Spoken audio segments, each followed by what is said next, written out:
السلام عليكم ورحمة الله وبركاته. الله أكبر الله أكبر الله أكبر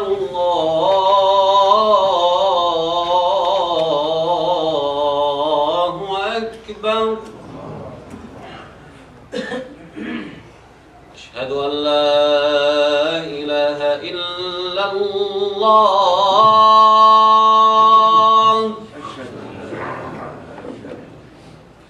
أشهد أن لا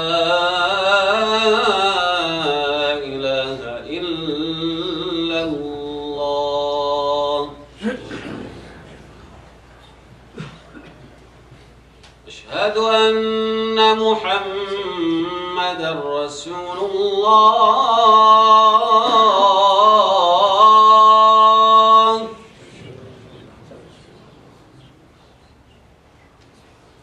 أشهد أن محمدًا رسول الله. حي على الصلاة.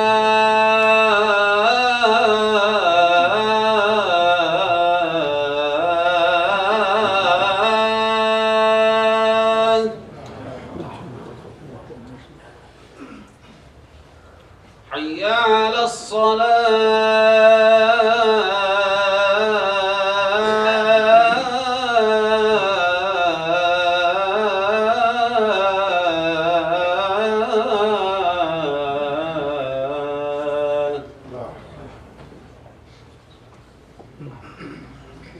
حي على الفلاح.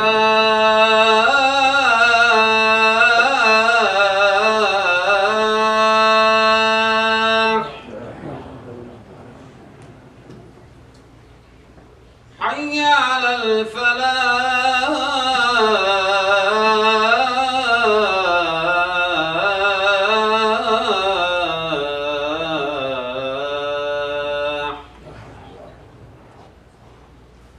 الله أكبر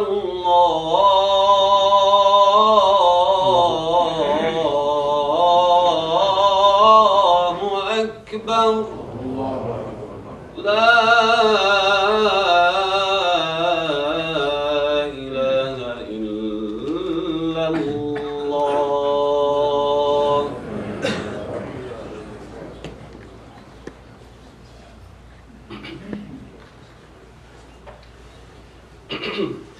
إن الحمد لله نحمده تعالى ونستغفره ونستهديه ونعوذ بالله من شرور أنفسنا ومن سيئات أعمالنا. من يهده الله فلا مضل له ومن يضلل فلا هادي له. وأشهد أن لا إله إلا الله وحده لا شريك له. وأشهد أن محمدًا عبد الله ورسوله أرسله بالهدى ودين الحق ليظهره على الدين كله وكفى بالله شهيدا. فصلوات الله وسلامه عليه. يا أيها الناس اتقوا ربكم الذي خلقكم من نفس واحدة وخلق منها زوجها وبث منهما رجالا كثيرا ونساء. واتقوا الله الذي تساءلون به والأرحام إن الله كان عليكم رقيبا. يا أيها الذين آمنوا اتقوا الله وقولوا قولا سديدا يصلح لكم أعمالكم ويغفر لكم ذنوبكم ومن يطع الله ورسوله فقد فاز فوزا عظيما. أما بعد. Brothers and sisters in Islam, in my previous khutbah I shed a little bit of light upon Luqman alayhi salam radiyallahu anh, his advice to his child, his first set of advice. And he said, "O my child, ya bunay, innaha in takun mithqala habbatin min khardalin fatakun fi sakhratin aw fi samawati aw fi al-ardi ya'ti biha Allah, inna Allah latifun khabir." O my child, if it's as small as a mustard seed, and anyone who doesn't know a mustard seed, how it looks, look it up on Google or go to a store and see it. It's very small. if that mustard seed is in a rock, or in a stone, or in the skies, or in the earth, then Allah subhanahu wa ta'ala can bring it. To show His child that Allah subhanahu wa ta'ala knows everything.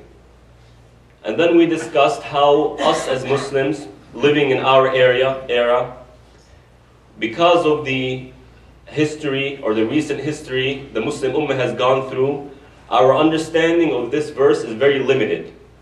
To the aspect that Allah subhanahu wa ta'ala knows what you're doing and He will punish you if you do wrong, right? And although that is true, and although part of the advice is to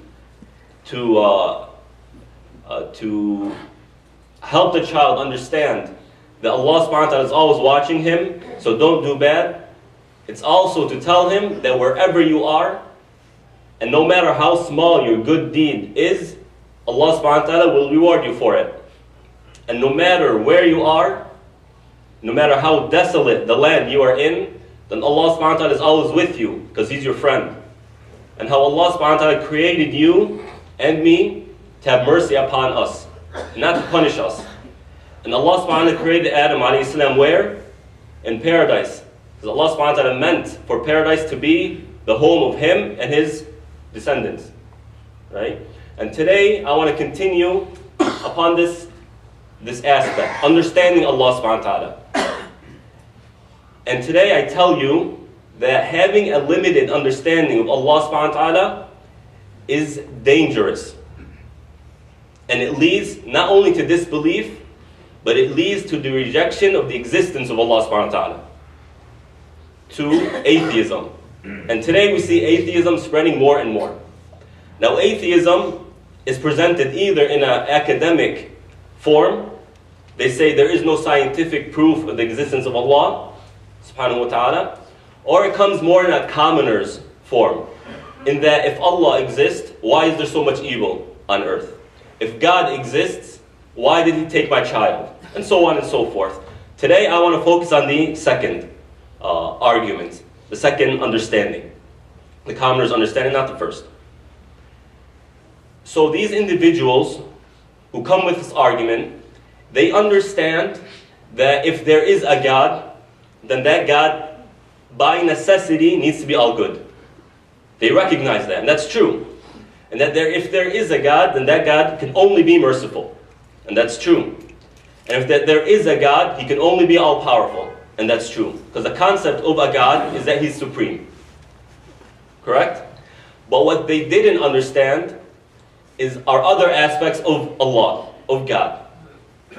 So they looked at Allah subhanahu wa ta'ala with one eye, not with two. So they understood a portion or an aspect of Allah, but not all aspects. Therefore, the results or what they see doesn't make sense. So let me give you an example. 1 plus 10 equals 11. Correct? There's no argument here. Now imagine this equation in your mind. 1 plus 10 equals 11. Now imagine this. 1 plus 0 equals 11. Doesn't make sense. Right? Now let me give you this equation, the same equation, but in religious language. This life plus the next life equals what we see around us. The way non-believers or people who lack understanding or complete understanding of Allah, the way they see it is this life plus 0 equals what's going on. And it makes no sense. They have lost the aspect of the next life. Therefore, when they look at the way things are going and they ascribe that to Allah, it doesn't make sense because a portion is gone. So they come up with this equation of their own. If God is all good and God is all powerful, then why is there evil? Meaning, if God is all good, He will not tolerate evil. Right? And if God is all powerful, He will stop evil because He doesn't tolerate it. So why do we see evil? The answer is very simple. Yes, God is all powerful, and yes, God is all good, but God is all wise. God is all knowledgeable. God created us not for this life, for the next. So understanding Allah subhanahu wa ta'ala through a limited understanding, through a small lens, is dangerous. Therefore, us as Muslims, we need to, it's vital for our spirituality, for our well-being, to understand Allah subhanahu wa ta'ala in all aspects. And the Quran is our guide. It's our road to Allah subhanahu wa ta'ala. And everything we need is there. So Allah subhanahu wa ta'ala says, Allahu alladhi khalaqa sab'a samawat wa min al-ardi mithlahun yatanazzalu al-amru baynahun lita'lamu anna Allah ala kulli shay'in qadir wa anna Allah qad ahata bi kulli shay'in ilma. Allah subhanahu wa ta'ala says, Allah is the one who created 7 skies, 7 heavens, and 7 earths, and He sent down revelation so that, Allah subhanahu wa ta'ala explains why. He gives the wisdom behind it, so that you know Allah subhanahu wa ta'ala is able to do all things, and that Allah subhanahu wa ta'ala has encompassed everything in knowledge. That His knowledge has encompassed everything. Meaning, Allah subhanahu wa ta'ala created this creation so that we know Him. So that we get to know Him. So that through the creation, we know who Allah subhanahu wa ta'ala is. So this is one of the major ways the Quran helps us understand who Allah subhanahu wa ta'ala is. Helps us establish a relationship with Allah. And in many verses, tens if not hundreds of verses, talks about the creation. Right? أَلَمْ تَرَ أَنَّ اللَّهَ أَنزَلَ مِنَ السَّمَاءِ مَاءً. In Surah Al-Nur, that was in Surah Al-Fatir, in Surah Al-Nur, Surah Al-Furqan, and many other surahs in the Quran talks about this creation. Surah Yasin. Right? Go in the Quran and look in these verses, look in these chapters, and see how Allah subhanahu wa ta'ala always points our attention to the creation. Because it's through the creation we know that Allah subhanahu wa ta'ala is all powerful. When we see thunderstorms, when we see hurricanes, volcanoes, earthquakes, the one who created these natural disasters, or forces of nature, to better state it, is more powerful than those forces. When we see the beauty of the mountains and the greenery around us, we feel humble, we see beauty. We know that the one who created it is more beautiful. Right? And not just that. Look at how Allah subhanahu wa ta'ala sometimes goes from one topic and what to us seems like a huge, irrelevant tangent, starts talking about the creation. So look at Surah Al-Furqan. Allah subhanahu wa ta'ala goes through a series of verses which He talks about the nations of past. Those who rejected faith, they were very harsh and very violent towards the prophets, and how Allah subhanahu wa ta'ala took care of them. And then He goes on, Allah subhanahu wa ta'ala goes on to start telling Muhammad sallallahu alaihi wasallam that your people make fun of you, and we know that. They mock you. They say, وَإِن يَرَوْكَ إِن يَتَّخِذُونَكَ إِلَّا هُزُوًا أَهَذَا الَّذِي بَعَثَ اللَّهُ رَسُولًا. They mock you. They make fun of you. They say, Allah didn't find anyone else to send as a prophet, you? And from this nature, Allah subhanahu wa ta'ala tells Muhammad sallallahu alaihi wasallam that we know they're talking about you and they're making fun of you and this hurts you. But then Allah subhanahu wa ta'ala takes a very big tangent and says, أَلَمْ تَرَ إِلَىٰ رَبِّكَ كَيْفَ مَدَّ الظِّلِّ وَلَوْ شَاءَ لَجَعَلَهُ سَاكِنًا. Allah subhanahu wa ta'ala starts talking about the creation. Another example, in Surah Al-Nur, Allah subhanahu wa ta'ala is talking about the story of Al-Ifk, when some of the hypocrites accused Aisha radiallahu anha of fornication, that she committed adultery. This is very, very hard for anyone. And this was very hard for the Muslim community. But Allah subhanahu wa ta'ala then, after a series of verses, takes another very huge tangent and says, Allahu nuru samawati wal ard. Is it irrelevant? Is it random? No, there is a connection. Allah ta'ala a'lam, this is my interpretation, is that Allah subhanahu wa ta'ala is teaching us how to deal with these situations. People hurting us, harming us, making fun of us, is that forget their talk. Forget about the business of others. Don't interfere in other people's business. Rather, look to Allah subhanahu wa ta'ala. Because Allah subhanahu wa ta'ala, instead of wasting your time in other people's business, talk about Allah. Because Allah subhanahu wa ta'ala nuru samawati wal ard. He's the light of the heavens and the earth. When people make fun of you, forget them. They're ignorant. However, look at the sky.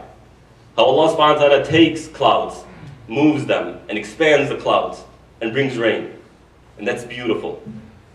Look at the mountains, how they're so big, and how between the mountains are valleys which serve as roads for us. Water gathers and creates streams. That's more beneficial to you. That's more calming to you. And even psychologists say that being in nature is actually very good for stress. Because now you're around what Allah subhanahu wa ta'ala created you to be around. His own creation.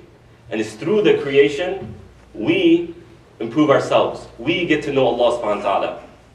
And it's through that we find tranquility. So Allah subhanahu wa ta'ala created us so that we get to know Him.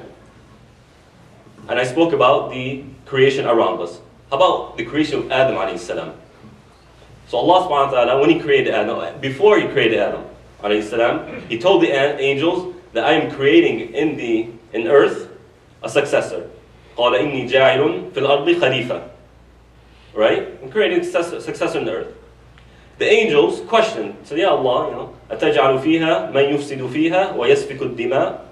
So are you going to create on earth someone who's going to go around and spread mischief and spill blood? وَنَحْنُ نُسَبِّحُ بِحَمْدِكَ وَنُقَدِّسُ لَكَ.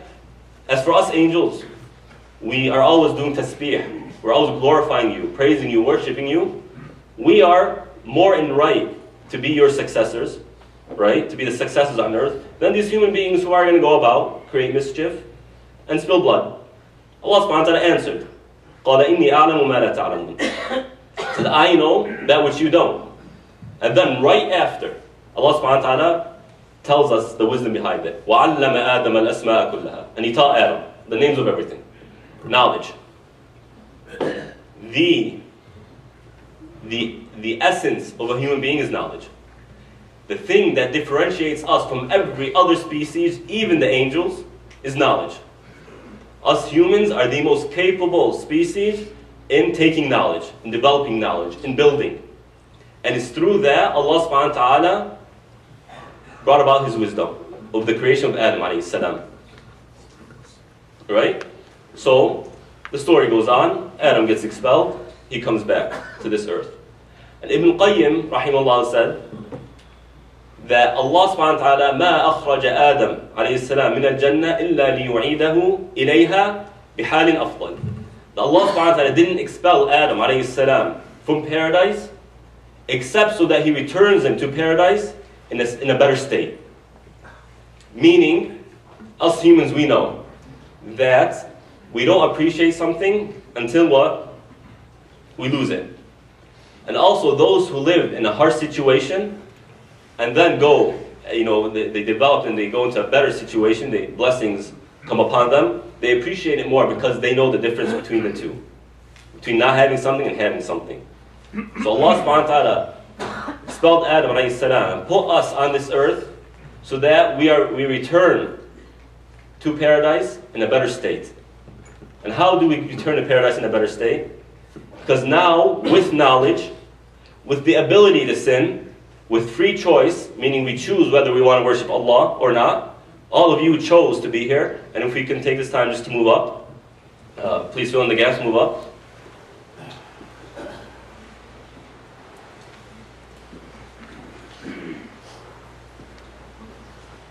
So with the choice to worship Allah subhanahu wa ta'ala or not to worship Allah subhanahu wa ta'ala, and we choose to worship Allah subhanahu wa ta'ala, and we sin, we learn about Allah subhanahu wa ta'ala aspects not even the angels know. The angels can't sin, correct? Therefore, they don't know the name of Allah subhanahu wa ta'ala, Ar-Rahim, Ar-Rahman, the most merciful, the most compassionate. Because they don't sin, they don't need mercy, right?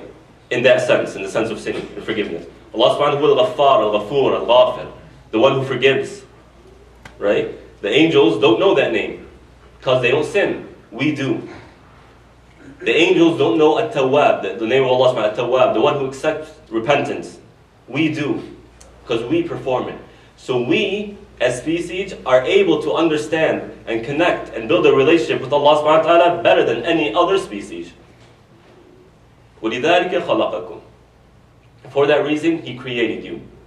So, brothers and sisters, it's imperative and very dangerous if you don't learn about Allah subhanahu wa ta'ala, don't know all the aspects of Allah subhanahu wa ta'ala, or limit your understanding to one aspect.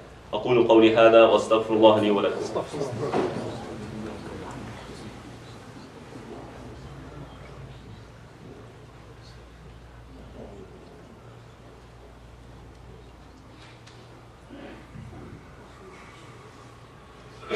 الحمد لله والصلاة والسلام على نبينا محمد وعلى آله وأصحابه أجمعين أما بعد.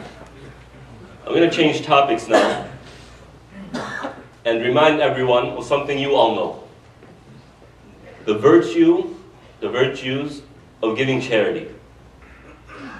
And I want every one of you to go home after prayer or tonight when you finish work, go to the end of Surah Al-Baqarah and read about how Allah subhanahu wa ta'ala describes charity as it's a paradise, a garden with much rain, a garden that's self-sufficient.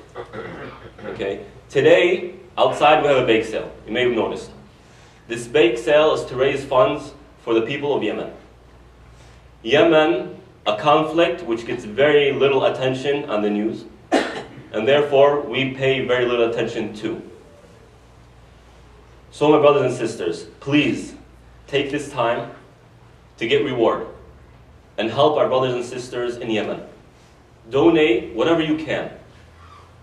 We all differ financially, but every one of us can at least donate $1. If you can donate 20, donate 20. If you can donate 50, donate 50. If you can donate 100, donate 100. If you can donate 1,000, then do it. Because this money, as Allah subhanahu wa ta'ala says, you're making a contract with Allah subhanahu wa ta'ala. Right? And Allah subhanahu wa ta'ala, as we know, is the most generous. Meaning what you give, you can get back way more. Whether in this life, or the next life, or in both. So please help your brothers and sisters out in Yemen. And at least when on the Day of Judgment, when Allah subhanahu wa ta'ala asks us what we did, we said our brothers and sisters in Yemen needed help, and we gave what we could. So please donate what you can, and don't forget our Muslim brothers in Yemen. Their situation is very bad. Please don't forget them and give what you can. A few announcements. Tonight, OCIF is hosting a positive parenting in the Muslim home. The presentation is tonight after Maghrib, which is at 7:10. Come meet and greet the authors, Sister Nuha Ashughairi and Sister Munira Lakovic. Babysitting and refreshments will be provided. OCF Youth is holding a bake sale, which I just spoke about right now after prayer. OCF single event is coming up on Saturday, April 15th. Register online or at the office. On March 25th, which is a Saturday, between 10 a.m. and 3 p.m., there is an event being hosted, which is called, which helps prepare individuals or families for emergencies, such as a fire, an earthquake. It's being held or sponsored by the Interfaith Council of Greater Rancho Santa Margarita. It'll be at the Bell Tower Community Center in Rancho Santa Margarita. This is a family event, and our message is participating. Information is posted on the notice board. Islamic Relief Emergency Fundraiser for Yemen is on Sunday, March 19th at Masjid Al-Ansar in Anaheim. See flyers outside. And I mentioned last week, and I'll mention again, the youth program, or the youth committee, is launching a new youth program. And on the 24th, we're giving an orientation to both the parents and the youth. We would love for you to attend. We're going to be presenting our new program. You'll be able to meet the committee, myself, and 3 other amazing individuals. Please come, share your ideas, share your concerns, ask questions. Tell us what you want to see from the program, what you want accomplished through the program, and tell us what you fear most over your children, what you are most concerned of for the future of your children. So please come, participate, help us out. It's on the 24th after Maghrib, after 7:15 this Friday, or next Friday, inshallah. So please participate. اللهم اغفر للمسلمين والمسلمات المؤمنين والمؤمنات الأحياء منهم والأموات إنك سميع قريب مجيب الدعوات يا رب العالمين اللهم أصلح لنا ديننا الذي هو عصمة أمرنا، وأصلح لنا دنيانا التي فيها معاشنا، وأصلح لنا آخرتنا التي إليها معادنا، واجعل الحياة زيادة لنا في كل خير، واجعل الموت راحة لنا من كل شر. اللهم اقسم لنا من خشيتك ما تحول به بيننا وبين معصيتك، ومن طاعتك ما تبلغنا بها جنتك، ومن اليقين ما تهون به علينا مصائب الدنيا. ومتعنا اللهم بأسماعنا وأبصارنا وقوتنا ما أحييتنا، واجعله الوارث منا، واجعل ثأرنا على من ظلمنا، وانصرنا على من عادانا، ولا تجعل مصيبتنا في ديننا، ولا تجعل الدنيا أكبر همنا ولا مبلغ علمنا، ولا تسلط علينا من لا يرحمنا. وصلى الله على نبينا محمد وعلى آله وأصحابه أجمعين، وأقم الصلاة.